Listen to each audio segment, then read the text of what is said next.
There's a fella at our walk from a rival town. Let's just call it Drogheda for the sake of argument, right? He's a right fucking smiley Riley. Minute you walk in the office, you just sense the cunt's presence. It's like the temperature changes and you get a wee curdling in your stomach. Remember that Exorcist film when the priest arrives at the house and he looks up the stairs to the bedroom and all of a sudden he seems a bit queasy? Well, it's something like that.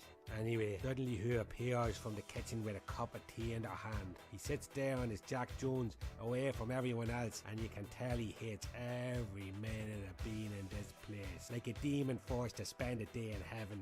The spite, the envy and the malice raises over him like a haze of condensation. Bad enough a half-hour journey anywhere before your 9-hour slog, he'd be thinking. But having to come to this fucking town, having to fork out 60 quid in diesel a week for the pleasure. Every so often I'll bowl over to one of me mates the far side of him. Fuck me, the diesel's gone up since I put €25 in her 4 weeks ago. Wasn't even 4 between you and me. It was more like 1. Then I take a glance over to the miserable string of piss to see his reaction. He's a devious fuck of mine. A town like Drogheda makes it that way. Rather than make eye contact, he sits there pretending to be engulfed in his work. Don't know what it is, but every chance I get, I'm having a wee jab at him. I was coming in the other morning and they were saying on the radio that the M1 northbound had a 6-mile tailback just before the Castle Bellingham junction. Fuck me, I was howling with the laughter. His nibs eventually arrived in a bit of a fluster and he's keeping his head down in case the big boss sees him. I can just about contain myself for 2 minutes tops before going, fuck me, the traffic was awful coming in today. I must have been stuck at them lights at the college for 5 or 6 minutes. Then I'm taking a wee glance over my shoulder at the cunt. Sure enough, he's looking out the window pretending he can't hear us. Felt like almost shouting over, think I came down to Fane in a fucking bubble and that.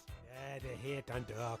Doesn't have that we're always winning the league and that. Doesn't have that ours is a nice wee town where nice, friendly, charitable, unbegrudging people like to live. Not like their town, which is like one big council estate full of hunky-dory layabouts. See how their town has a hospital and ours is closed down now. During the cutbacks, the government sat down and decided it had to be Drogheda because of so many sick cunts right on their doorstep. They're healthy up there and Dundalk is what they would have been saying.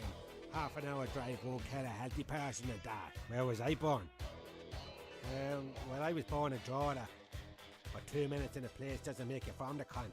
So I landed back into Dublin from Santa Ponja last August and had to hang around an hour for the bus. Does that make me a heroin addicted, drug dealing car thief? Well, there you fucking go then.